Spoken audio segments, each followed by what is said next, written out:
चलिए देखते हैं पीसीएस और आरओ का क्वेश्चन। Series number 21।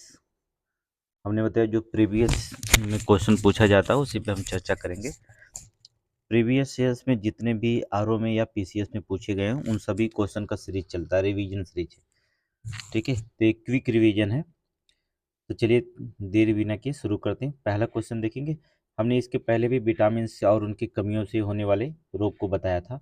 कौन से जल में विटामिन घुलनशील है, कौन से वसा में विटामिन घुलनशील है। तो कुछ विटामिन ऐसे होते हैं जो वसा में घुलनशील होते हैं, कुछ जल में घुलनशील होते हैं। तो चलिए उसमें हमने आपको बताया था प्रीवियस वीडियो में। यहाँ पर कुछ विटामिन और कमियों के बारे में बता देते हैं। जैसे विटामिन ए भी हमने बताया था, इसका रासायनिक नाम रेटिनाल होता है। ये ठीक है, इसका विटामिन ए का रासायनिक नाम रेटिनाल होता है, जो रतौंधी या इसे हम कभी कभी जो होता है जीरोफ्लेथेमिया कहा जाता है। ठीक है, जीरोफ्लेथेमिया भी कहा जा सकता है, जिससे संक्रमण से प्रति जो होता है प्रभावित होता है। ठीक है, और विटामिन बी 1 को हमने बताया था, इसका रासायनिक नाम जो होता है थायमीन होता है। इसकी जो होता है कमी से अगर हो गया तो इसमें वृद्धि का रुकना हो जाएगा। ठीक है, भूख और वजन का घटना हो जाएगा, भूख कम लगेगी, वजन ऑटोमेटिक आपका घटने लगेगा। और ज़्यादा एग्जाम में जो होता है बेरी बेरी रोग पूछता है इससे कि कौन से रोग होता है विटामिन बेरी बेरी रोग, कौन सा कमी से, विटामिन बी 1 के। या थकान का होना या पेट की जो होता है खराबी, ये जो होता है विटामिन बी 1 के लक्षण होते हैं। इसका रासायनिक नाम जो होता है थायमीन होता है। ठीक है, विटामिन बी 2 का मतलब हम क्या कह सकते हैं, राइबोफ्लेविन। ठीक है, क्या कहते हैं, राइबो। इस पे क्या होता है, जीभ पर जो होते हैं छाले पड़ जाते हैं, सफेद सफेद। ठीक है, आज समय बुढ़ापा आना, ठीक है, प्रकाश का ना सह पाना, ये जो होता है विटामिन बी 2 के कमी से होता है, जिसे हम राइबोफ्लेविन कहा जाता है। क्या कहा जाता है, राइबोफ्लेविन। ठीक है, तो बी 1 बी 2 और बी 3 भी सबसे ज़्यादा पूछा जाने लगा है, बी 3। इसे जो होता है नियासिन कहा जाता है, इसका रासायनिक नाम नियासिन। इस पे क्या होता है, इसमें जो होता है जीभ का चिकनापन होना, त्वचा पर फोड़े फुंसी होना, ठीक है, पाचन क्रिया में गड़बड़ी होना, ये इसके विटामिन बी 3 के लक्षण होते हैं। ठीक है, तो आपके जीभ पर जो होता हो चिकनापन हो जाएगा एकदम, और त्वचा पर जो होता है फोड़े फुंसी निकलना शुरू हो जाते हैं, आपकी पाचन क्रिया जो होती सही नहीं होती है, तो ये जो होता है विटामिन बी 3 की कमी कारण होता है। विटामिन बी 5 भी पूछा जाता है, इसका रासायनिक नाम होता है पेंटोथेनिक एसिड। बी 5 पेंथोथेनिक एसिड, ये जैसे पेशियों में लकवा मार देना, पैरों में जलन होना, ये सब जो होता है किसके कारण होता है, विटामिन बी 5। ठीक है, पेंटोथेनिक एसिड की कमी से। विटामिन बी 6 जो होता है, इसका रासायनिक नाम क्या होता है, पायराडॉक्सिन, जिसे आप क्या कह सकते हैं, पायराडॉक्सिन कहते हैं। इससे जो होता है त्वचा रोग होता है, मस्तिष्क से जो होता है ठीक से काम नहीं करता है, या एनीमिया भी रोग हो सकता है। ठीक है, मस्तिष्क का उसका ठीक से काम ना करना, या इसे एनीमिया रोग भी हो सकता है। तो ये विटामिन बी 1 बी 2 बी 3, इसके पहले भी हमने विटामिन ए डी ई के एच, ठीक है, ये सारे विटामिन की हमने चर्चा नेक्स्ट वीडियो में कर दिया है। यहाँ क्वेश्चन पूछा गया है ये सब आरओ में। संवैधानिक विकास अधिनियम में 3 अधिनियम हम चर्चा कर रहे हैं, और कुछ अधिनियम इसके पहले भी चर्चा किए थे। जैसे ज़्यादा क्वेश्चन पूछा जाता है 1773 रेगुलेटिंग एक्ट, 1773 का रेगुलेटिंग एक्ट भारत में ईस्ट इंडिया कंपनी के कार्यों को नियंत्रित करने के लिए पहला कदम था। ठीक है, ईस्ट इंडिया कंपनी के कार्यों को जो था नियंत्रित करने का पहला कदम था। बंगाल के गवर्नर जनरल को क्या कर दिया गया, देखेंगे बंगाल का गवर्नर को जो होता है, बंगाल का गवर्नर जनरल पद नाम दिया गया। पहला गवर्नर जनरल पद कौन कौन था, वारेन हेस्टिंग। ठीक है, कभी कभी पूछा जाता है, तो वारेन हेस्टिंग। कोलकाता में जो था एक उच्चतम न्यायालय की स्थापना की गई, जिसमें एक मुख्य न्यायाधीश और 3 अन्य न्यायाधीश। तो कभी कभी मुख्य न्यायाधीश का नाम पूछ देता है, तो आप लिख सकते हैं एलिजाह एम्पे। ठीक है, मुख्य न्यायाधीश का नाम क्या लिख सकते हैं, एलिजाह। ये देखिए इस तरह से पूरा अच्छा नाम, कभी कभी एलिजा देता है, ह छोड़ देता है, लेकिन इसका पूरा नाम होता है एलिजाह इम्पे। क्या होता है, इम्पे। ठीक है, प्रथम मुख्य न्यायाधीश थे, 3 अन्य न्यायाधीश थे। ये क्वेश्चन कई बार पूछा गया है। 1784 का पिट्स इंडिया एक्ट पूछा गया है। ठीक है, इसे हम एक्ट ऑफ सेटलमेंट भी कहते हैं। 1784 के जो होता है पिट्स इंडिया एक्ट को हम एक्ट ऑफ सेटलमेंट भी कहते हैं। राजनीतिक और वाणिज्यिक कार्यों को पृथक कर दिया गया यहाँ पर। राजनीतिक राजधानी अलग, वाणिज्यिक राजधानी अलग, दोनों को अलग अलग कर दिया गया। नियंत्रण बोर्ड के नाम से एक नए निकाय का गठन किया गया। ब्रिटिश सरकार को भारत में जो था कंपनी के कार्यों प्रशासन पर पूर्ण नियंत्रण रखने का प्रदान किया गया था। प्रशासन पर पूर्ण नियंत्रण रखने को प्रदान कर दिया गया, किसको? ब्रिटिश सरकार को। ठीक है, आगे देखेंगे 1793 का चार्टर एक्ट, ये भी इम्पोर्टेंट है। इसमें क्या किया, ये क्वेश्चन कई बार पूछा गया, हर वनडे एग्जाम से लेकर के पीसीएस तक। भारत में जो था व्यापारियों के लिए एकाधिकार को अगले 20 साल के लिए जो था अवधि के लिए बढ़ा दिया गया था। भारत में जो होता है व्यापार के लिए जो होता है ब्रिटिश कंपनी को जो होता है एकाधिकार पे जो होता है 20 साल के लिए जितावत के लिए बढ़ा दिया गया था। बोर्ड ऑफ कंट्रोल के सदस्यों को, कर्मचारियों को भारतीय राजस्व में भुगतान करना किया जाना शुरू कर दिया गया था। ठीक है, ये दो लाइन आप याद रखेंगे। देखिए, ये जो था तर्क में पूछा जाता है, समीक्षा अधिकारी का अगर तर्क देंगे तो वहां पर क्वेश्चन पूछा जाता है, क्योंकि लॉजिक ही क्वेश्चन सबसे ज्यादा पूछा जा रहा है। ठीक है, तो इसलिए विस्तृत पढ़ना बहुत अनिवार्य हो चुका है।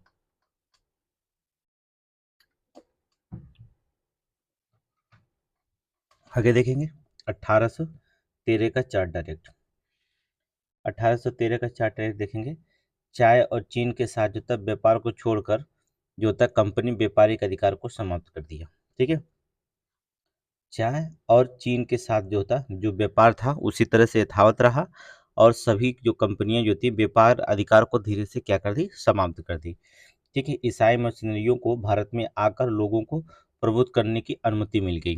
ठीक है, मतलब कि यहाँ पर ईसाई धर्म में प्रचार करने भी शुरू कर दिए थे। स्थानीय सरकारों को व्यक्तियों पर कर लगाने के लिए अधिकृत किया गया तथा भुगतान न करने पर दंड की व्यवस्था भी की गई थी यहाँ पर। ठीक है, ये सब किसके अधिनियम? 1813 के चार्टर एक्ट अधिनियम के तहत किया गया था। 1833 का चार्टर अधिनियम क्या था? बंगाल के गवर्नर जनरल को भारत का गवर्नर जनरल बना दिया गया। जो बंगाल का गवर्नर जनरल था अब वो क्या हो गया, भारत का गवर्नर जनरल बनाया गया। तो अगर इसमें क्वेश्चन पूछा जाता है कि भारत का प्रथम गवर्नर जनरल कौन था, तो आपको बताना पड़ेगा कि भारत का प्रथम गवर्नर जनरल कौन था, विलियम बेंटिंग। ठीक है, अब बंगाल का प्रथम गवर्नर जनरल कौन था, तो वारेन हेस्टिंग। दोनों में क्वेश्चन अलग अलग है। ठीक है, अगर बंगाल का पूछता है तो बंगाल का बताएंगे, बंगाल का प्रथम गवर्नर जनरल कौन था, तो आप वारेन हेस्टिंग। अगर पूछा जाता भारत का प्रथम गवर्नर जनरल कौन था, तो आप बताना पड़ेगा लॉर्ड विलियम बेंटिंग। ठीक है, सिविल सेवकों को चयन के लिए जो था खुली प्रतियोगिता का शुरू करने का प्रयास किया गया था। ठीक है, तो अगर क्वेश्चन पूछा जाएगा कि खुली प्रतियोगिता एक सिविल सेवकों के लिए सबसे पहले कहाँ प्रयास किया गया था, 1833 का चार्टर अधिनियम में किया गया था। मद्रास और मुंबई के गवर्नर को विधायिका को जो होता है संबंधित शक्तियां वंचित कर दिया गया था। ठीक है, विधायिका संबंधित शक्तियां क्या होता, इससे वंचित कर दिया गया था। किसके गवर्नर को? मद्रास और मुंबई के, ये दो गवर्नर को शक्तियां गवर्नर की छीन ली गई थी। 1853 का चार्टर एक्ट, इसमें देखेंगे पहली बार जो होता है गवर्नर जनरल ने जो होता है परिषद में विधायी और प्रशासनिक कार्यों को अलग कर दिया गया। ये भी क्वेश्चन बहुत इंपॉर्टेंट है, ये समीक्षा में कई बार पूछा गया है। पीसीएस में कितनी बार क्वेश्चन ये पूछा गया है, बहुत बार क्वेश्चन पूछा गया कि बंगाल के गवर्नर जनरल की जो था है विधायी परिषद और प्रशासनिक कार्यों को जो होता अलग कर दिया गया था। ठीक है, 1854 में सिविल सेवा से संबंध मैकाले समिति की नियुक्ति की गई थी। ये बहुत बार क्वेश्चन पूछा गया पीसीएस में, आपको पता होगा अगर रिपीट किए होंगे क्वेश्चन तो पॉलिटिक्स तो। 1854 में जो सिविल सेवा के संबंध में जो था मैकाले समिति की नियुक्ति की गई थी। ठीक है, तो क्वेश्चन पूछा गया तो मैकाले संबंधी समितियां किससे संबंधित है, तो सिविल सेवा से। इनकी नियुक्ति कब की गई थी? 1854 में की गई थी, ये भी याद रखेंगे। 1858 का भारत सरकार अधिनियम, 1858, इसमें गवर्नर जनरल पद का नाम जो होता था, जो गवर्नर जनरल था इस पद का नाम बदल करके अब गवर्नर जनरल नहीं कहा जाने लगा था। 1858 में क्या कहा जाता था, भारत का वायसराय कर दिया गया। ठीक है, पहले गवर्नर जनरल था, गवर्नर जनरल पद कब स्थापना हुई, आपको बता दें 73 में बना था, 1773 में। और यहाँ पर जो था 1858 में इसको समाप्त कर दिया गया। ठीक है, 1858 में समाप्त कर दिया गया। अब गवर्नर जनरल को जो था गवर्नर जनरल ना कहकर उसको क्या कहा जाता था, भारत का वायसराय कहा जाता था। और वर्तमान में वायसराय को किसे कहा जाता है, राष्ट्रपति को। ठीक है, वर्तमान में राष्ट्रपति। तो कभी कभी जो होता जो वायसराय भवन था अब वो इस समय क्या है, राष्ट्रपति भवन है। तो कभी कभी क्वेश्चन कहीं से भी क्वेश्चन पूछ सकता है। इसलिए जो होता है हमें क्या करना चाहिए, जो हिस्ट्री से क्वेश्चन उठा करके जो होता है पॉलिटिक्स में पूछ सकता है, पॉलिटिक्स का हिस्ट्री में पूछ सकता है आपको, लेकिन सारे चीज़ की जानकारी होनी जरूरी होती है। यहाँ पर भारत का वायसराय कर दिया गया। और ये भी क्वेश्चन पूछा जाएगा कि भारत का प्रथम वायसराय कौन था। तो कौन था? Lord Canning. देखिए, प्रथम गवर्नर जनरल कौन बना था? Warren Hasting. भारत का गवर्नर जनरल कौन बना? William Bentinck. और गवर्नर जनरल पद को समाप्त कर दिया गया तो वायसराय कौन बना? वार लॉर्ड कैनिंग। ठीक है, तो भारत का प्रथम वायसराय कौन था? लॉर्ड कैनिंग था। इसे देखिए, तीन क्वेश्चन, तीन तरह से क्वेश्चन बन गया आपका, किसी भी तरह से वो एग्जाम में पूछ सकता है। तो आपको ध्यान रखना होगा कि एग्जाम में कैसे क्वेश्चन पूछा जाएगा। इसका हम विकल्प कराएंगे आपको। लॉर्ड कैनिंग भारत का प्रथम वायसराय बना। नए पद पर भारत के राज्य सचिव का सृजन किया गया। 15 सदस्यीय परिषद का गठन किया गया जो एक सलाहकारी परिषद थी। ठीक है, 15 सदस्यों की जो था एक परिषद बनाई गई जो इस पे क्या करती थी? सलाह देने के कार्य करती थी। क्या करती थी? सलाह देने का कार्य करती थी। ठीक है, आगे देखेंगे। 1861 का परिषद अधिनियम बहुत इंपॉर्टेंट है। 1861 का परिषद अधिनियम कानून बनाने की प्रक्रिया में भारतीय प्रतिनिधियों को शामिल करने की शुरुआत कर दिया गया। जब ब्रिटिश सरकार कानून बना रही थी तो पहली बार जो होता है 1861 अधिनियम के तहत जो होता है भारतीय के प्रतिनिधियों को जो था भारतीय प्रतिनिधियों को भी इसमें शामिल करना शुरू कर दिया था। 1862 में लॉर्ड कैनिंग के तीन भारतीय, ठीक है, लॉर्ड कैनिंग ने तीन भारतीय कौन? बनारस के राजा, एक क्वेश्चन पूछा गया था, 19 में भी पूछा गया था, 14 वाले में भी पीसीएस में पूछा गया था। ठीक है, बनारस के राजा, पटियाला के महाराजा दिनकर राव को जो था विधान परिषद में जो था मनोनीत किया गया था। ठीक है, किनको किनको? बनारस के राजा थे और पटियाला के महाराजा थे और दिनकर राव, ये तीन व्यक्तियों को जो होता है विधान परिषद में जो होता है मनोनीत कर दिया गया था। ठीक है, किसके द्वारा? लॉर्ड कैनिंग ने तीन भारतीयों को किसने नियुक्त किया था? Lord Canning. कब किया था? 1862 में किया गया था। वायसराय को आपातकाल में जो था अध्यादेश जारी करने की अधिकृत किया गया था। ठीक है, वायसराय को जो था आपातकाल में अध्यादेश वो जारी कर सकता था, ये अधिकृत किया गया था। ठीक है, अब देखेंगे बंगाल उत्तर पश्चिमी सीमा प्रांत में, पंजाब में जो था क्रमशः 1862, 66, 97 में विधान परिषद का गठन हुआ था। कब कब हुआ था? बंगाल उत्तरी पश्चिमी सीमा प्रांत पंजाब में, ये तीनों जगह जो होता है कब कब हुआ? 1862 में बंगाल में हुआ, उत्तरी पश्चिमी सीमा प्रांत में जो होता है 66 में हुआ और पंजाब में 1897 में विधान परिषद की। तो क्वेश्चन यहाँ पूछा जाता है, बहुत बार क्वेश्चन पूछा गया है, आप पेपर उठा कर पढ़िए कि पहली बार विधान परिषद की स्थापना कहाँ हुई थी। ये क्वेश्चन पूछा गया कि पहली बार विधान परिषद की स्थापना कहाँ हुई थी, तो आपको बताना पड़ेगा बंगाल में हुई थी। ठीक है, कहाँ हुई थी? बंगाल में। या क्वेश्चन पूछ सकता है कब? 1862 में। फिर इसके बाद कहाँ हुई? उत्तरी सीमा प्रांत में। ठीक है, इसके बाद पंजाब में 1897 में विधान परिषद की स्थापना हुई थी। ठीक है, ये जो होता है मोस्ट इंपॉर्टेंट है। पहली बार जो था बंगाल में 1862, बहुत इंपॉर्टेंट है, विधान परिषद की स्थापना कहाँ हुई थी। ये कितनी बार क्वेश्चन ये गलत कर देते हैं, लेकिन अब नहीं गलत हुआ।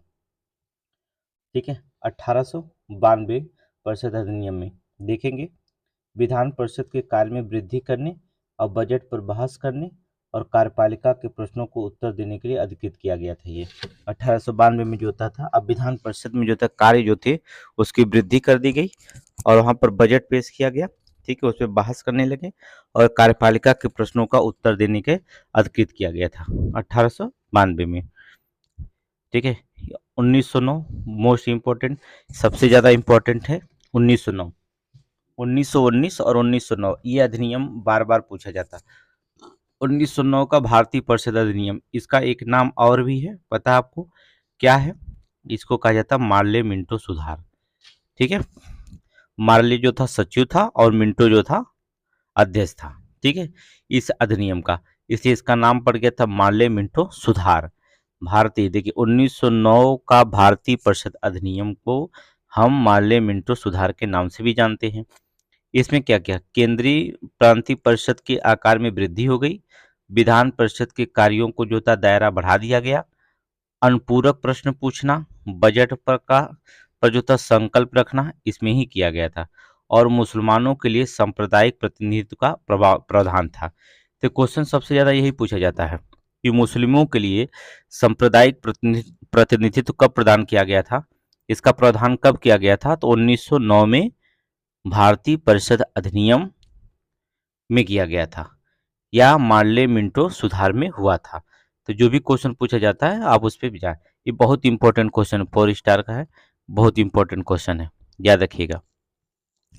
अगला अधिनियम जो होता है, हमने बताया कि 1909 और 1919, ये दो अधिनियम बहुत इंपॉर्टेंट है।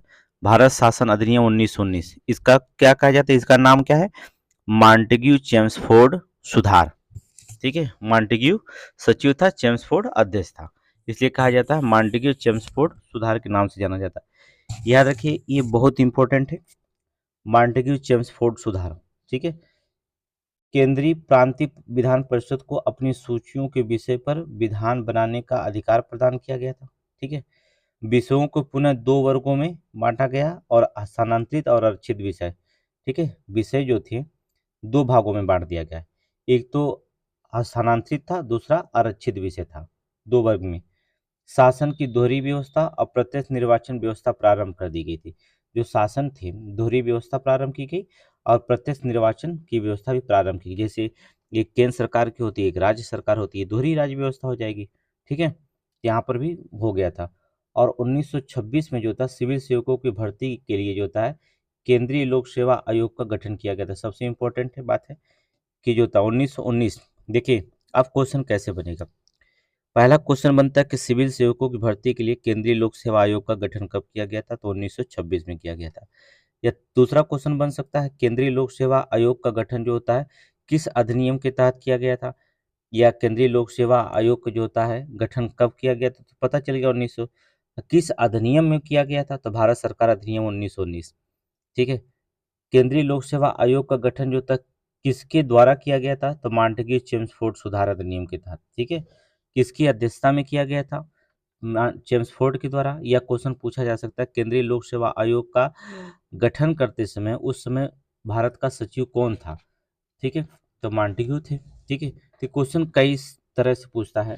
इसमें देखेंगे आरओ में, हमें अगर देखिए किसी भी एग्जाम में जो होता है, अगर आपको क्वेश्चन बनाने के ढंग आ गया तो बड़े आसानी से आप उस पेपर को सॉल्व कर सकेंगे। अगर आप क्वेश्चन नहीं बना पाते हैं, ठीक है, तो आपको सॉल्व करने, देखिए किसी भी चीज़ को पढ़ते समय आप दिमाग में रखें, उसमें बार बार आप क्वेश्चन बनाइए कि कितने तरीके से हम क्वेश्चन बना सकते हैं, कितना हार्ड क्वेश्चन में से बना सकते हैं। अगर आपको समझ में नहीं आ रहा है कैसे क्वेश्चन पूछा जाता है एग्जाम में, आप पढ़ें भूल गए, तो सबसे पहली बात है कि इसमें क्वेश्चन बनाइए। आप जितना ज़्यादा क्वेश्चन बना सकते हैं बनाइए, किस तरीके से, तो कभी भी जो होता है आप उस क्वेश्चन को भूल नहीं पाएंगे। अगला देखेंगे, केंद्रीय बजट राज्यों के बजट से अलग कर दिया गया। अब केंद्र सरकार अपना बजट पेश करती थी, राज्य सरकार अपना बजट। तो ये कब हुआ था, किस अधिनियम के तहत केंद्रीय बजट को राज्य बजट से अलग कर दिया गया था? 1919, भारतीय शासन अधिनियम 1919 के तहत। आगे देखेंगे 1935, मोस्ट इंपोर्टेंट है, भारत शासन अधिनियम 1935। संविधान का 65% भाग लगभग 1935 का अधिनियम के तहत लिया गया। याद रखना, क्वेश्चन कई बार पूछा गया। तो भारतीय संविधान का जो होता है कितना परसेंट लगभग जो होता है भारत शासन अधिनियम 1935 से हम नकल किए हैं, लगभग 65% जो होता है यहाँ से नकल किए हैं।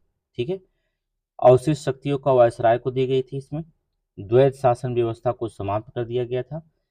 केंद्र में द्वैध शासन प्रणाली का प्रारंभ कर दिया गया। ठीक है, केंद्र में जो होता है द्वैध शासन प्रणाली प्रारंभ हुई, बहुत बार क्वेश्चन पूछा गया था। ठीक है, केंद्र में द्वैध शासन प्रणालियां कब प्रारंभ हुई थी? तो 1935। 1858 के द्वारा स्थापित भारतीय परिषद जो था को भी समाप्त कर दिया गया था। संघीय लोक सेवा आयोग की स्थापना के साथ अप्रांतीय लोक सेवा, दो से अधिक राज्यों के लिए संयुक्त लोक सेवा की स्थापना भी की गई थी। ठीक है, पहले जो था केंद्रीय लोक सेवा आयोग था, अब जो होता राज्य में भी जो होता प्रांतीय लोक सेवा आयोग का भी गठन कर दिया गया। ठीक है, केंद्र का अलग है, लोक सेवा आयोग अलग कर दिया राज्य का अपना।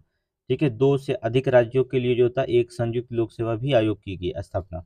1937 में जो होता है संघीय न्यायालय की भी स्थापना की गई थी। ठीक है, संघीय न्यायालय, सुप्रीम कोर्ट जिसे कहा जाता है। ठीक है, संघीय न्यायालय की भी जो होता है स्थापना 1937 में कर दी गई थी। तो ये था 1935 अधिनियम। इसलिए जो होता है बहुत इंपॉर्टेंट क्वेश्चन है, ये जितना भी है इसको आप नोट्स करेंगे। ठीक है, कोई भी एग्जाम देते हैं उसमें नोट्स बनाएंगे इसका, और ये रिवीजन नोट्स होते हैं जो बार बार एग्जाम में पूछे जाते हैं, उन्हीं को रखा जाता है। इसलिए इसको एक अच्छे नोट्स बना करके पढ़ते रहेंगे। ठीक है। देखिए कुछ वैदिक कालीन नदियों के नाम भी पूछे जाते हैं, प्राचीन नाम जो होता है पूछे जाते हैं, चाहे आप वनडे की एग्जाम दें या पीसीएस दें या आरओ दें। जैसे कि कह रही है कुंभा, कुंभा या कुम्र नदी, इसको कहा जाता है। ये कहाँ होती है? काबुल पे। विस्तता पे कौन है? विस्तता नदी का नाम क्या है? झेलम है। परश्री, रावी, गोमती को गोमल, सदानीरा को गंडक नदी, सतुद्री को सतलज नदी, बिपाशा को ब्यास, और आस्कनी को चिनाब नदी। ठीक है। ये पुराना नाम, ठीक है, वैदिक कालीन नाम है। पुराना नाम मतलब वैदिक कालीन में इसका नाम था। काबुल नदी को जो था कुभा कहा जाता था, कभी कभी कुंभरा कहा जाता था, कभी कभी क्रोम कहा जाता था। ठीक है। झेलम नदी का नाम था वैदिक काल में विस्तता। ठीक है। रावी नदी का नाम था परुश्री। ठीक है, परुश्री। और गोमल का नाम होता था गोमती। गंडक नदी का नाम था पहले वैदिक कालीन में सदानीरा। सतलज का सतुद्री कहा जाता था। ब्यास नदी को विपाशा कहा जाता था। चेनाब नदी को आस्किनी कहा जाता था। ये बहुत बार क्वेश्चन मिलान के लिए भी पूछा जाता है, और आगे क्वेश्चन भी इसमें रखा गया है। चलिए, विभाग और उससे संबंधित सुल्तान देखेंगे। इसमें हर एक एग्जाम में पूछा जाता है। देखेंगे आपका एक पेट का एग्जाम हुआ तो वहां भी पूछा गया था एक विभाग। ठीक है, किसकी स्थापना की थी, कौन? तो ये क्वेश्चन जो था हर जगह पूछा जाने लगा है। आरओ पीसीएस में तो मिलान करने के लिए पूछता है। चाहे आप आरओ देंगे, चाहे आप पीसीएस एग्जाम देंगे, उसमें मिलान करने के लिए पूछा जाएगा। चलिए देख लेते हैं। दीवान अर्ज, इसको बलबन ने चलाया था। ठीक है, ये सैन्य विभाग से संबंधित है। जो था दीवान अर्ज बलबन के द्वारा चलाया गया था, सैन्य विभाग से। दीवान मुस्तक राज, ये अलाउद्दीन खिलजी चलाया था, वित्त विभाग के द्वारा। ठीक है, मुस्तक राज अलाउद्दीन खिलजी, वित्त विभाग। दीवान रियासत, रियासत समझ रहे हैं, इसको चलाने वाला अलाउद्दीन खिलजी था। ये बाजार नियंत्रण का विभाग था। ठीक है, बाजार नियंत्रण विभाग था, याद रखना। दीवान रियासत ये अलाउद्दीन खिलजी के द्वारा चलाया गया, ये बाजार नियंत्रण विभाग था। दीवान अमीर कोही, इसको चलाने वाला बहुत इंपॉर्टेंट अमीर कोई है, बहुत इंपॉर्टेंट अमीर कोई है, मोहम्मद बिन तुगलक। मोहम्मद किससे संबंधित है? कृषि विभाग से, याद रखना। दीवान अमर कोही मोहम्मद बिन तुगलक किससे? कृषि विभाग से संबंधित है। दीवान ए बंदगान, ये किससे था? फिरोज शाह तुगलक के द्वारा। दीवान ए बंदगान किसके द्वारा? फिरोज शाह तुगलक के द्वारा। आप देखेंगे दीवान ए बंदगान फिरोज शाह तुगलक जो चलाया था बंदरगाहों के लिए, क्या था? ये बंदरगाह को देखभाल करते थे। ठीक है, दीवान बंदगाह। दीवान ए खैरात, इसे फिरोज शाह तुगलक ने, खैरात मतलब जान रहे, खैरात में कुछ दे देना, उसे कहा जाता है दान। ठीक है, इसको क्या कहा जाता है? दान विभाग। ठीक है, इसको कौन चलाता? मोहम्मद बिन तुगलक। दीवान इस्तेहाक, इसको भी चलाने वाला कौन था? फिरोज शाह तुगलक था। ठीक है, अब आप कमेंट में बताइए कि दीवान ए इस्तेहाक किस किस विभाग को दिया गया था। ठीक है, किस विभाग को दिया गया था? नीचे रखें, लेकिन आपको दिखाएंगे नहीं, बस इतना रखिएगा। शब्दावलियां देखेंगे। दो शब्दावलियां, तीन शब्दावलियां आप जो होता इंपॉर्टेंट होती है, कभी कभी पूछा गया है। प्रयाग ऐतिहासिक काल, जिस काल का कोई लिखित साक्ष्य ना हो, असभ्य जीवन हो, उसे हम क्या कह सकते हैं? प्रयाग ऐतिहासिक काल कहते हैं। कहने का मतलब सभ्य जीवन का नहीं। क्वेश्चन पूछा गया था आरओ में, जिसमें असभ्य जीवन होता है, वो कौन सा काल? इसी में फरवरी में पूछा गया था। तो असभ्य जीवन जो था प्रयाग ऐतिहासिक काल में होता था। ठीक है, लिपि के साक्ष्य मौजूद किंतु अभी अपठित ना हो। ठीक है, जिसे अपठित, लिपि के तो साक्ष्य मौजूद थे लेकिन उसे पढ़ा नहीं जा सका था, तो उसे क्या कहा जाता? आदि ऐतिहासिक काल। ठीक है, आदि ऐतिहासिक काल। सबसे पहले इसमें पढ़ने का जो एक साक्ष्य था, जेम्स प्रिंसेप जो था, जेम्स प्रिंसेप 1937 में जो होता है पढ़ने की इसमें कोशिश की गई थी, जेम्स प्रिंसेप के द्वारा ऐतिहासिक काल के जो साक्ष्य मिले हैं। सबसे पहले अशोक के शिलालेखों को पढ़ने का कार्य किया था। ऐतिहासिक काल की बात करें जिसमें लिखित के साक्ष्य मौजूद हैं, वो क्या कहलाता है? ऐतिहासिक काल कहलाता है। ये तीनों काल बहुत इंपॉर्टेंट है, जो भी क्वेश्चन पूछा जाए आप उसे आंसर देंगे। ठीक है, मंत्री और उससे संबंधित विभाग की बात करेंगे हम। ठीक है, मंत्री और उससे संबंधित विभाग कौन कौन थे? खजीन, खजीन मंत्री जो होता था, कोषाध्यक्ष को जो था खजीन कहा जाता था। सैन्य विभाग का प्रमुख को क्या कहा जाता था? आरिफ ए मुमालिक। सैन्य विभाग का प्रमुख जो होता था उसे हम कहते थे आरिफ ए मुमालिक कहा जाता था। ठीक है, सैन्य विभाग के जो प्रमुख होते थे वो आरिफ ए मुमालिक कहते थे। गुप्तचर विभाग का प्रमुख अधिकारी कौन होता था? बरीद ए मुमालिक। कौन होता था? बरीद ए मुमालिक। दास विभाग का कौन होता था? दीवान ए बंदगान। दीवान ए बंदगान जो होता था वो दास विभाग का था। सुल्तान की व्यक्तिगत सेवाओं की देखभाल करने वाले को क्या कहा जाता था? वकील ए दर। ठीक है, वकील ए दर। जो सुल्तान के जो होता है व्यक्तिगत जो होता है सेवाओं को देखभाल करने वाला व्यक्ति को वकील ए दर कहा जाता है। न्याय का सर्वोच्च अधिकारी कौन होता था? अर्थात काजी उल कजात। काजी उल कजात जो होता था वो कौन होता था? न्याय का सर्वोच्च अधिकारी होता था। ठीक है, और देखेंगे विभागों से प्राप्त जो था आय का लेखा जोखा करने वाले को क्या कहा जाता था? मुशरिफ ए मुमालिक। ठीक है, मुशरिफ ए मुमालिक।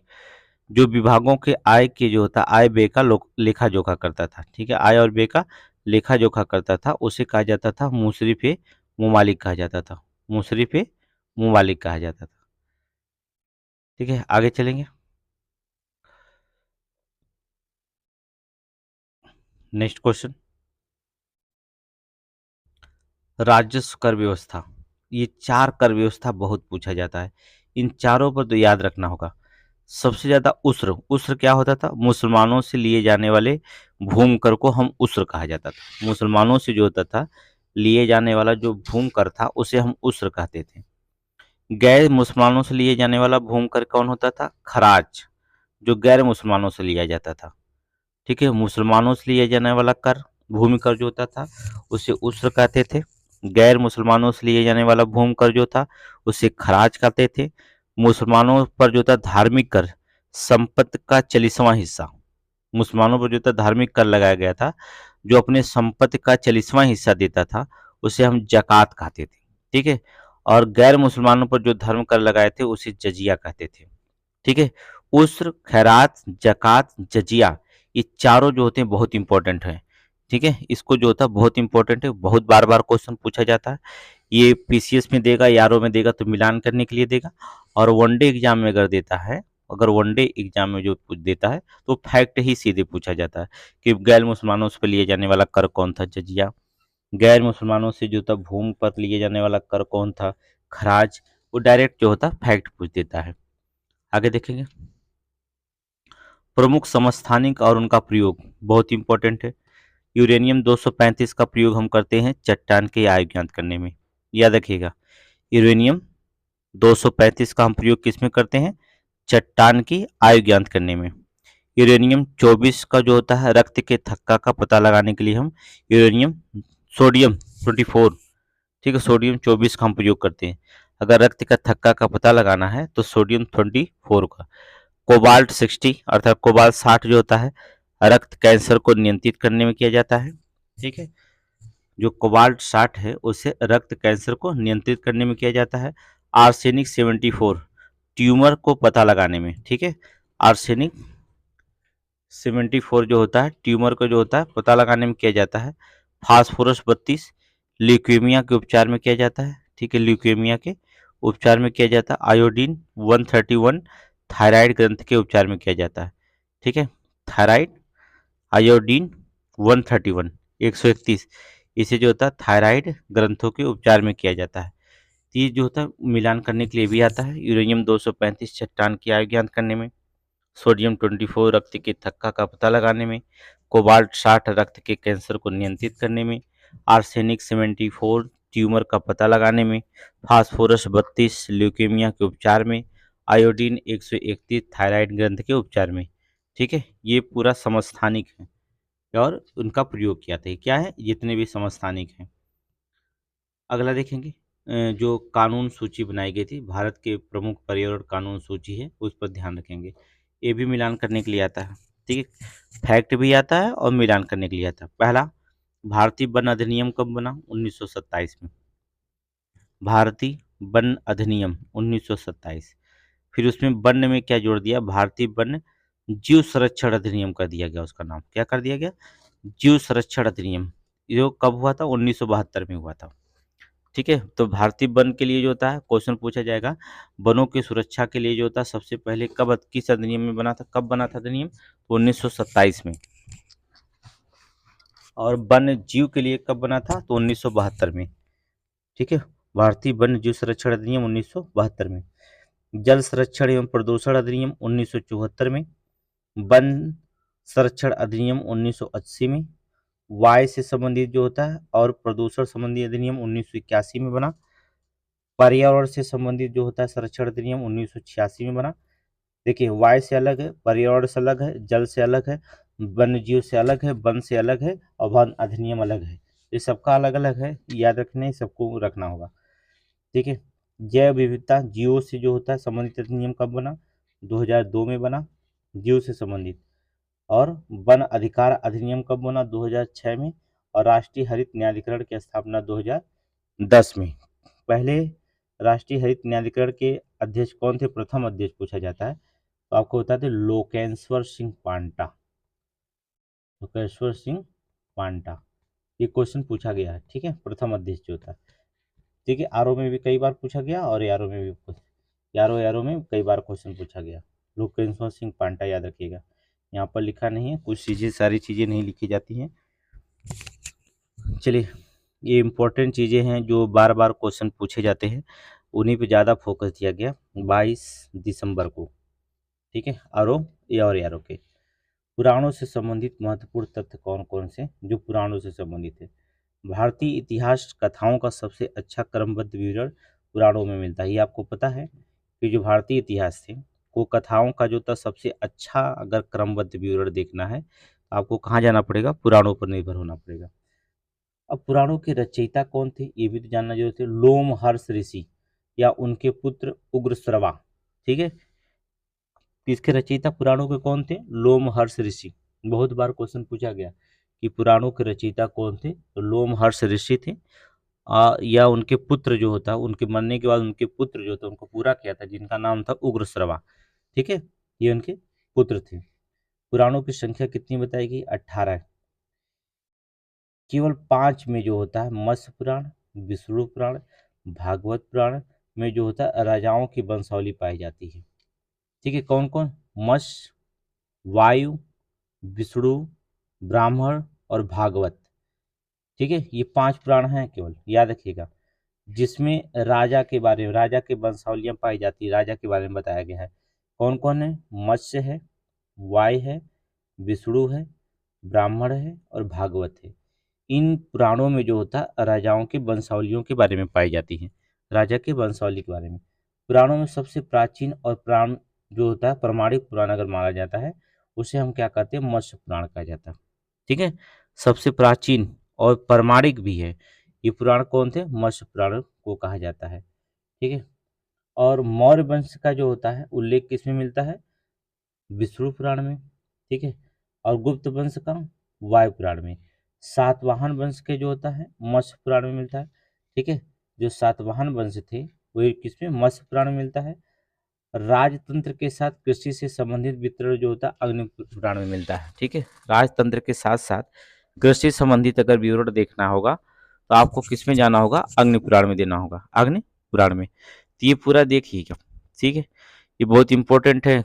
मौर्य वंश में विष्णु पुराण में मिलता है, वायु पुराण में जो था गुप्त वंश की चर्चा की गई है, मत्स्य पुराण में जो होता है सातवाहनों के वंशों के शासक के बारे में बताया गया है, और अग्नि पुराण में जो होता है राजा के साथ साथ कृषि का भी उल्लेख जो मिलता है वो किसमें मिलता है, अग्नि पुराण में मिलता है। किसमें, अग्नि पुराण में। चलिए देखें नेक्स्ट क्वेश्चन। बहमनी राज और उनके वंश के बारे में चर्चा करते हैं। बीजापुर के कौन थे, वंश कौन था, आदिल शाह। अहमदनगर निजाम शाही, बरार इमाद शाही, गोलकुंडा कुतुब शाही, बीदर वरीद शाही। बहुत इंपॉर्टेंट है ये भी, बहुत। बीजापुर में आदल शाही शासन था। अहमदनगर का निजाम कौन था, निजाम शाही था। बरार में कौन से वंश थे, इमाद शाही। गोलकुंडा में कुतुब शाही। और बीदर में जो होता था वरीद शाही जो था वंशी से संबंधित है। आगे देखेंगे, विश्व के प्रमुख गर्त, महासागरीय गर्त बहुत इंपॉर्टेंट है भी, महासागरीय गर्त। चलिए पहले गर्त की हम चर्चा करते हैं। महासागरीय गर्त में पहला सबसे गहरा गर्त की बात करेंगे तो मेरियाना गर्त। मेरियाना गर्त सबसे गहरा गर्त होता है। कहाँ पर मिलता है? प्रशांत महासागर में पूर्वी तथा पश्चिमी किनारों पर स्थित लगभग एक निरंतर श्रृंखला मिलती है जिसमें मेरियाना गर्त सर्वाधिक गहरा है। ठीक है, बहुत सारे श्रृंखला मिलेंगे गर्तों के, लेकिन उसमें सबसे गहरा गर्त जो मिलेगा वो उसका नाम कौन था? मेरियाना गर्त। कहाँ मिलता है? प्रशांत महासागर के पूर्वी तथा पश्चिमी किनारों पर। ठीक है, ये विश्व का सबसे गहरा गर्त है। ये फिलीपींस के पश्चिम में स्थित है। इसकी गहराई जो होती है 11,034 मीटर है। कितनी है? 11,034 मीटर है गहरा गर्त है जो मेरियाना गर्त है। ये फिलीपींस के पास स्थित है। फिलीपींस के ठीक पश्चिम में स्थित दिखाई देगा आपको गर्त, जिसे हम मेरियाना गर्त कहेंगे। किस सागर में? प्रशांत महासागर में। इसके बाद जो होता है टोंगा गर्त आता है। टोंगा गर्त सुने होंगे। टोंगा गर्त जो होता है ये टोंगा द्वीप समूह में स्थित है। ये कहाँ है? दक्षिणी प्रशांत महासागर में स्थित है। दक्षिणी प्रशांत महासागर में जाएंगे तो वहां पर टोंगा द्वीप समूह पाएगा जहां टोंगा गर्त पाया जाता। सुंडा गर्त, ये भी क्वेश्चन कई बार पूछा गया। सुंडा गर्त, ठीक है, ये जो पहले जावा गर्त कहलाता था। क्या कहा जाता था? सुंडा गर्त को हम जावा कहा करते थे। ठीक है, जावा गर्त कहलाता था। इंडोनेशिया के जावा द्वीप जो था, इंडोनेशिया का था, वहीं पर देखेंगे जावा द्वीप है कि ठीक दक्षिण में स्थित है। ये इंडोनेशिया अब है कहाँ पर?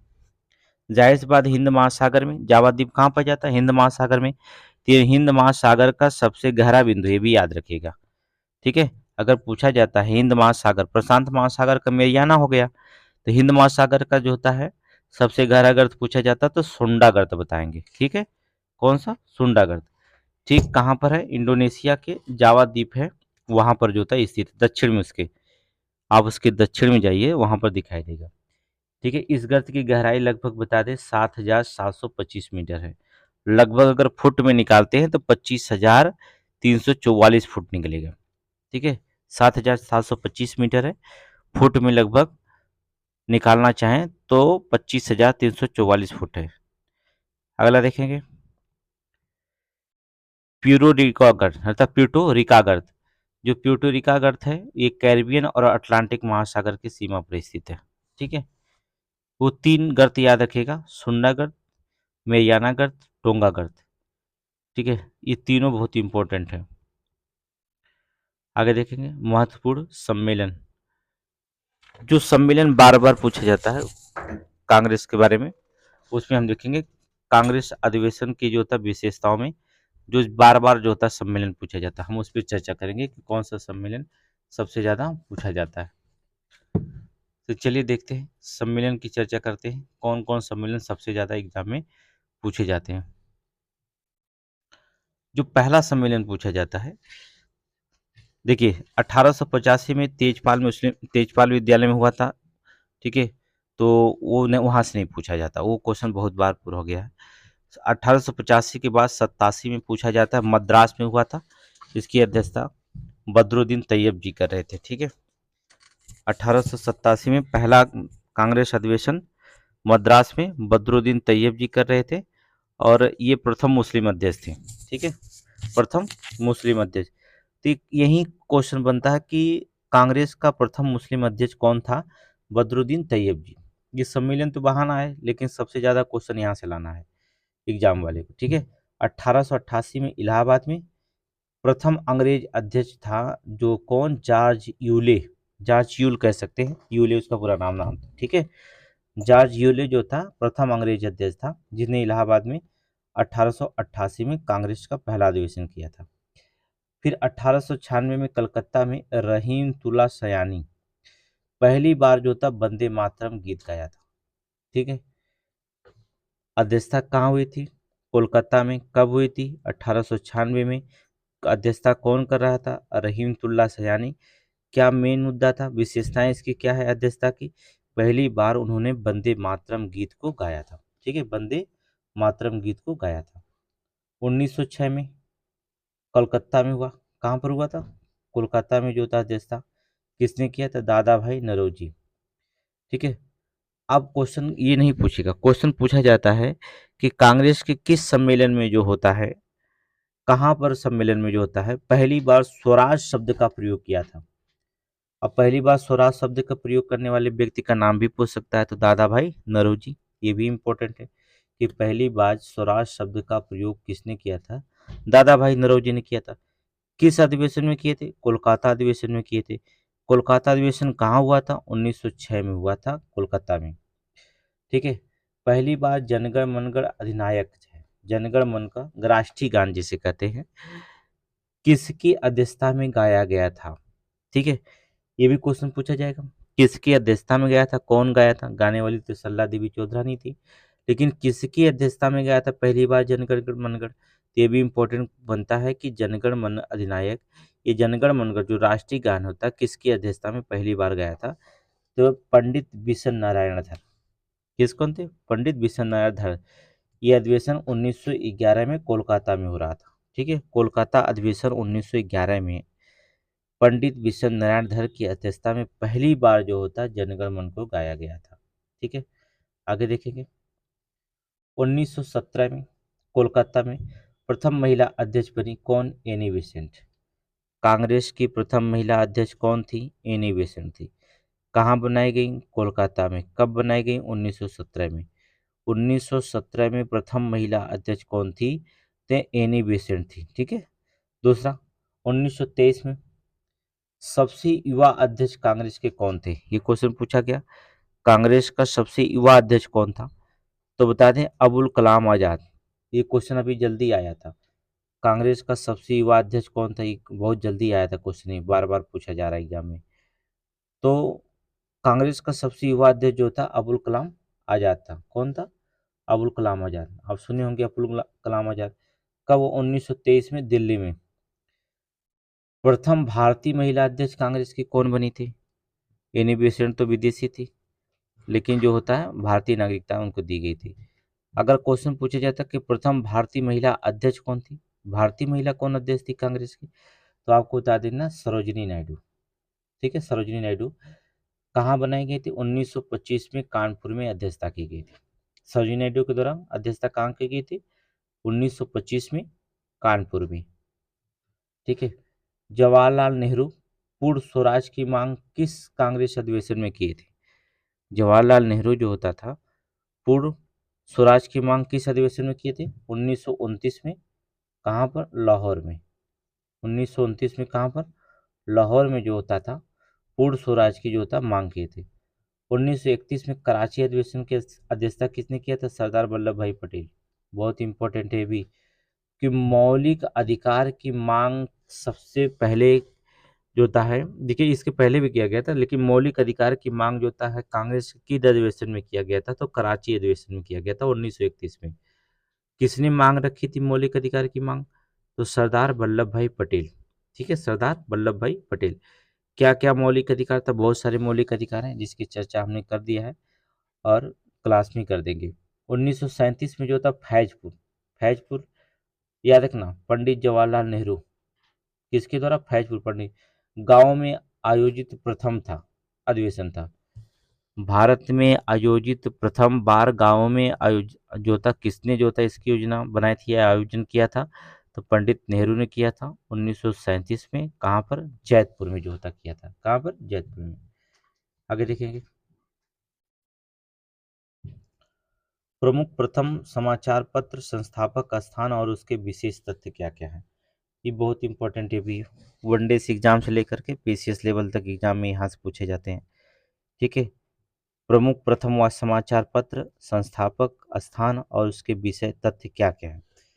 देखिए, बंगाल का गजट सबसे पहले पेश किया था जेम्स अगस्ट हिक्की।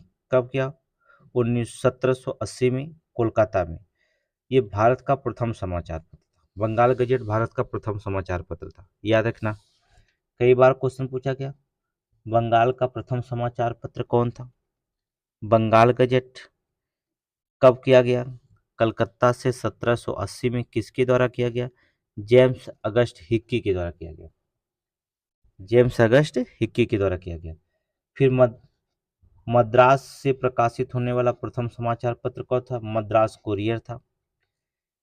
कोलकाता अथवा प्रथम बांग्ला साप्ताहिक समाचार पत्र कौन था? कोलकाता से प्रथम बांग्ला साप्ताहिक पत्र समाचार पत्र कौन था? तो समाचार दर्पण। किसके द्वारा? विलियम कैरी, 1818 में। किसके द्वारा? William Carey. आगे देखेंगे, बहुत मोस्ट इंपोर्टेंट है ये दोनों क्वेश्चन, ठीक है, ये दोनों बहुत इंपॉर्टेंट है कि प्रथम फारसी पत्रिका कहाँ किसने लागू किया था? प्रथम जो था फारसी पत्रिका किसने? तो बता दें, प्रथम फारसी पत्रिका का नाम था मिरात उल अखबार। क्या नाम था? मिरात उल अखबार। किसके द्वारा फारसी पत्रिका छापी गई थी? 1822 में राजा राम मोहन राय के द्वारा, ठीक है। राजा राम मोहन राय को राजा की उपाधि किसने दिया था? तो अकबर द्वितीय। राजा की उपाधि किसने दिया था? अकबर द्वितीय, याद रखना, अकबर द्वितीय जो दिया। तो राजा राम मोहन राय के जो था प्रथम फारसी पत्रिका का नाम था मिरातुल अखबार, बहुत इंपॉर्टेंट है, राजा राम, 1822 में। गुजरात में प्रथम समाचार पत्र कब छपा? बॉम्बे समाचार आया 1830 में, मुंबई से, ठीक है। फिर उर्दू का समाचार पत्र कौन था? जाम ए जहनुमा, जाम ए जहनुमा, 1822 में कलकत्ता में उर्दू में प्रथम समाचार पत्र निकाला गया था। जाह ए, देख लीजिएगा, जहनुमा।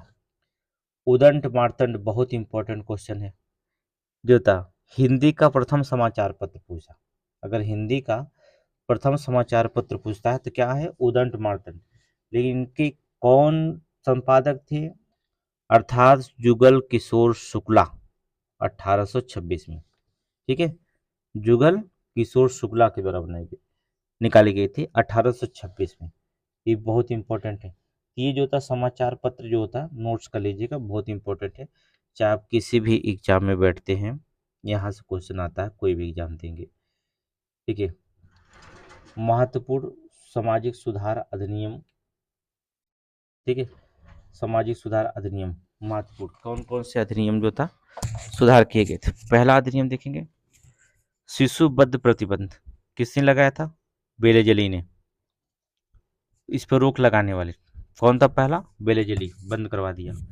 सती प्रथा पे प्रतिबंध किसने लगाया था? विलियम बेंटिंग ने, 1829 में। याद रखिए, सती प्रथा पर जो होता था विलियम बेंटिंग जो था प्रतिबंध लगाया था, सुधार किया था। दास प्रथा पर प्रतिबंध लगाने वाला कौन था? एलन वेरो, 1843 में, दास प्रथा पर समाप्ति की बात। दास प्रथा पर प्रतिबंध जो होता लगाने वाला कौन अंग्रेज था? एलन वेरो। हिंदू विवाह पुनर्विवाह किसने लॉन्च किया, अर्थात किसने बताया? कैनिंग ने, 1856 में जो था कैनिंग ने जो था हिंदू विवाह पुनर्विवाह अधिनियम को जो था मान्यता दी। नेटिव मैरिज एक्ट, इसको जो था नॉर्थ ब्रुक ने दिया था 1872 में। एज ऑफ कंसेंट एक्ट या लॉन्स डाउन 1831 में, 91 में जो था, ठीक है। एज ऑफ कंसेंट एक्ट किसने किया था? लॉन्स डाउन ने, 1891 में। फिर इसके बाद जो होता है शारदा एक्ट, बहुत इंपॉर्टेंट है, इरविन ने किया था 1930 में। शारदा एक्ट किसके द्वारा? इरविन के द्वारा, 1930 में। ये सभी के सभी क्वेश्चन बहुत महत्वपूर्ण सामाजिक सुधारों से संबंधित है, ठीक है। इसके सन याद करेंगे तभी एग्जाम में इसे मिला पाएंगे। चलिए वनडे देते हैं तो कोई दिक्कत नहीं। प्रमुख ट्रेड यूनियन या उससे संबंधित दल, चलिए देखते हैं। अब तो देखेंगे हमारे पास हजारों दल हैं, ठीक है। केंद्र की मान्यता है, राज्य की मान्यता है, बहुत सारे दलों की जो मान्यता यहाँ पर है। तो चलेंगे हम लोग वहाँ पर कौन कौन से प्रमुख ट्रेड यूनियन दल थे उनके बारे में संबंधित। भारतीय जनता पार्टी, भारतीय मजदूर संघ कर दिए थे पहले। भारतीय जनता पार्टी का नाम क्या था? भारतीय मजदूर संघ। इसी से अलग बनी भारतीय जनता पार्टी, मजदूर संघ क्या बना? भारतीय Janata party. Indian National Trade Union Congress, इससे जो था बनाई गई कौन? भारतीय राष्ट्रीय कांग्रेस, ठीक है। ये कभी कभी एग्जाम में पूछा जाएगा कि मतलब भारतीय जनता पार्टी का नाम क्या था, तो भारतीय मजदूर संघ वहां से हटाया गया, निकाला गया, तो इससे बनी क्या, Bharatiya Janata party. Indian National Trade Union Congress, इससे बना क्या, Bharatiya Rashtriya Congress. United Trade Union Congress, ये मार्क्सवादी पार्टी है, Communist Party of India, Communist Party of India. फिर All India Trade Union Congress, इसमें बना भी कम्युनिस्ट पार्टी ऑफ इंडिया ही निकाली गई, ठीक है।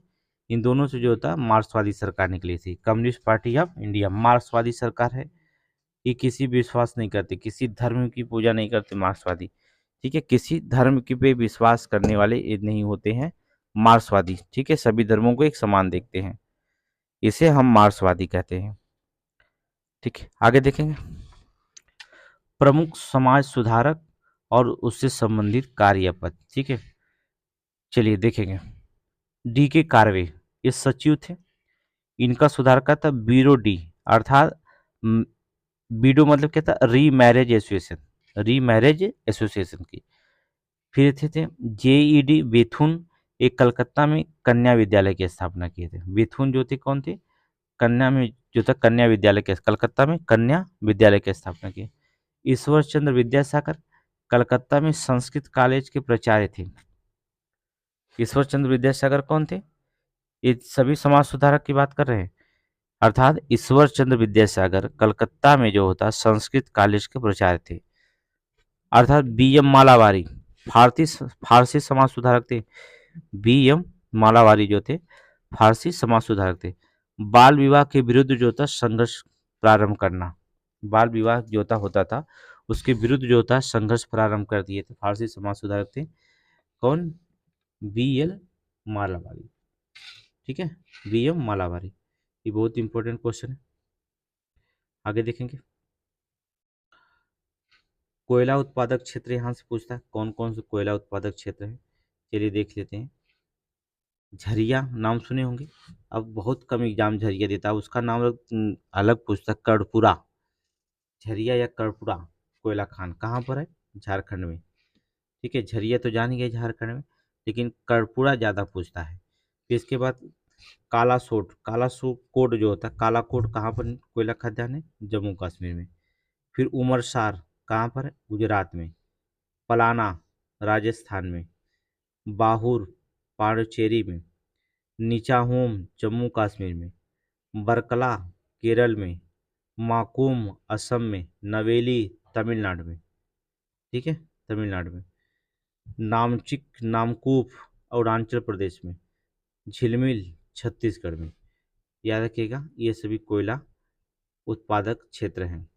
झरिया कर्पूरा झारखंड, कालाकोट जम्मू कश्मीर, उमरसार गुजरात, पलाना राजस्थान, बाहुर पांडिचेरी, नीचाहोम जम्मू कश्मीर, बरकला केरल, माकूम असम, माकूम कहाँ पे है, असम, ठीक है, असम में कोयला क्षेत्र, असम। नवेली तमिलनाडु, ये दोनों बहुत इंपॉर्टेंट है, बकरकला केरल, माकूम असम, नवेली केरल, ठीक है। नामचिक नामकूप जो था अरुणाचल प्रदेश। झिलमिल ये कहाँ है, छत्तीसगढ़ में। कोयला खदान छत्तीसगढ़ में। उड़ीसा और छत्तीसगढ़ जो होता है दो ऐसे राज्य हैं जो कोयला के भंडार के क्षेत्र में बहुत विशेष स्थान रखते हैं। इनके जो होता है कोयले भंडार के क्षेत्र में, और उत्पादक अलग होता है, भंडार एक अलग होता है, ठीक है।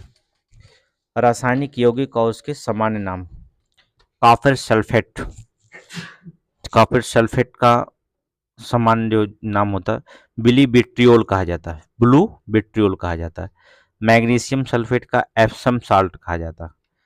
सोडियम कार्बोनेट का जो होता है इसको धावन सोडा कहा जाता है, सोडियम कार्बोनेट को धावन सोडा। कैल्शियम हेमेटाइट या हेमीहाइड्रेट कहा जाता है, ठीक है, कैल्शियम हेमीहाइड्रेट। इसे प्लास्टिक ऑफ पेरिस कहा जाता है, जिसे बहुत सारे आप दिवाली में मूर्तियाँ लिए होंगे, जो होता है कैल्शियम सल्फेट हेमिडाइट की ही मूर्तियाँ होती है, जो चूना की पत्थर की तरह होता है। या आप देखें किसी की चोट लग जाए तो प्लास्टर लगता है, तो प्लास्टर पे जो तो चूने जो लगाए जाते हैं वही प्लास्टर ऑफ पेरिस कहा जाता है। उससे मूर्तियाँ भी बनाई जा सकती हैं, वहाँ भी काम करता है calcium sulphate hemihydrate. Half H2O होता है इसमें, हाफ H2O होती है, ठीक है। कैल्शियम सल्फेट हाइड्रेट डिहाइड्रेट, इसे हम जिप्सम कहते हैं। ठीक है, कैल्शियम सल्फेट डिहाइड्रेट को हम जिप्सम देते हैं, ठीक है, जिप्सम। ठीक है, चलिए कुछ पर्यावरण से संबंधित क्वेश्चन बता देते हैं। ठीक है, तो दो क्वेश्चन जो होता, दो सीरीज जो होता डेली जाएंगे।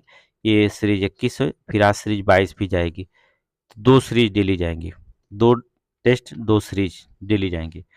पर्यावरण से संबंधित सम्मेलन जो होता है, क्योटो प्रोटोकॉल बहुत ज़्यादा क्वेश्चन पूछता है। कार्बन क्रेडिट की अवधारणा विकसित हुई और ग्लोबल वार्मिंग संबंधित है। ये क्योटो प्रोटोकॉल क्या है, इसमें कार्बन क्रेडिट सबसे पहले ये अवधारणा विकसित की गई थी और ग्लोबल जो होता ग्लोबल वार्मिंग से संबंधित है। इसका जो होता है, अगर देखा जाए तो सम्मेलन कहाँ हुआ था, तो स्टॉकहोम सम्मेलन 1972 में 5 जून को जो था विश्व पर्यावरण दिवस घोषित किया गया था।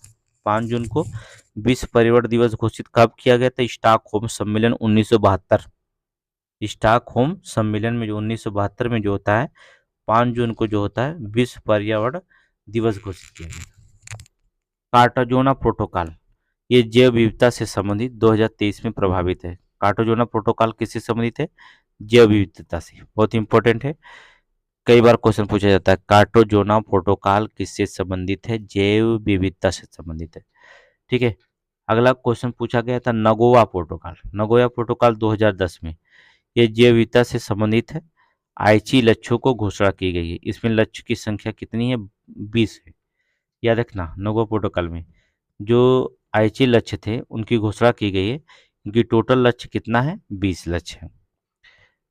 आगे देखेंगे नगोया प्रोटोकॉल 2000, सॉरी ये तो हो गया, रियो प्लस 20 2012 में, ये इंपॉर्टेंट है।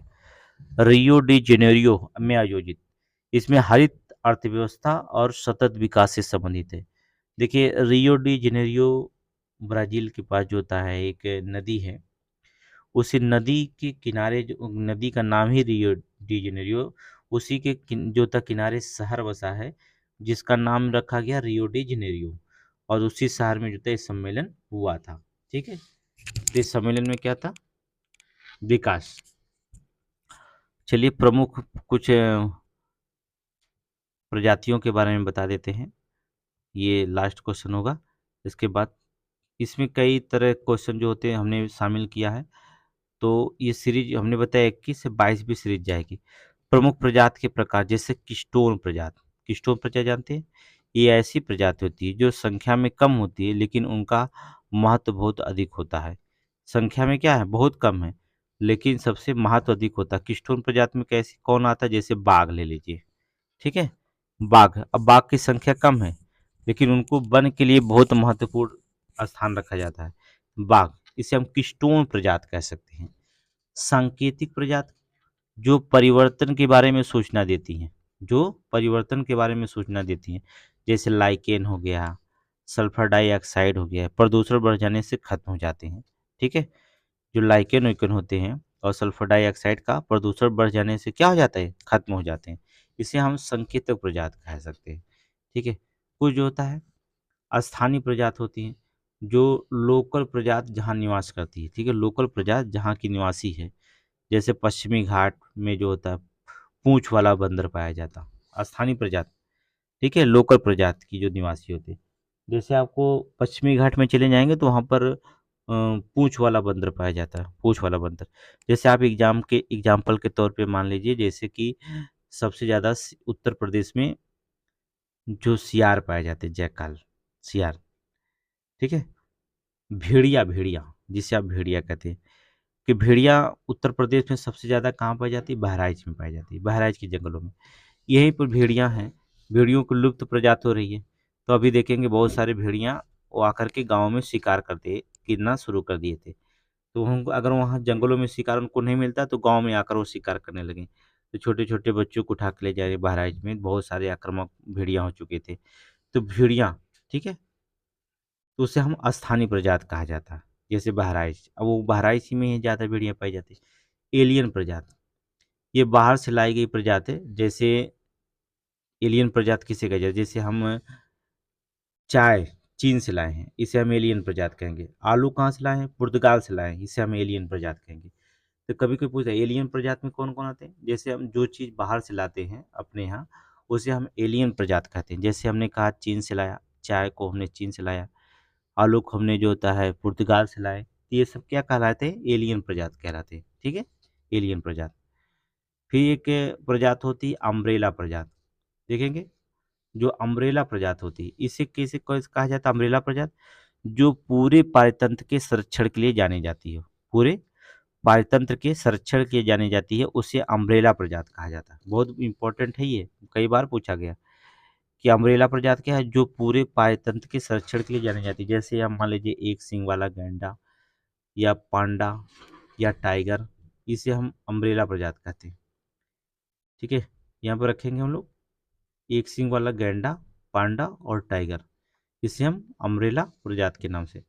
लास्ट देखेंगे फ्लैगशिप प्रजाति, बहुत इंपॉर्टेंट है। बस ये है, एक सीरीज हमने खत्म कर दिया, दूसरे सीरीज भी शाम को मिल जाएगी आपको। फ्लैगशिप प्रजाति जो किसी पारतंत्र की पहचान बनती है, जो किसी पारतंत्र की पहचान बनती है, उसे हम फ्लैगशिप पहचान कर। जैसे मणिपुर में जो था केवल लामजाओ, और अगर ये नहीं एग्जाम्पल है तो सुंदरबन जो होता है कहाँ पाया जाता है? सुंदरबन में क्या पाया जाता है? बंगाल टाइगर।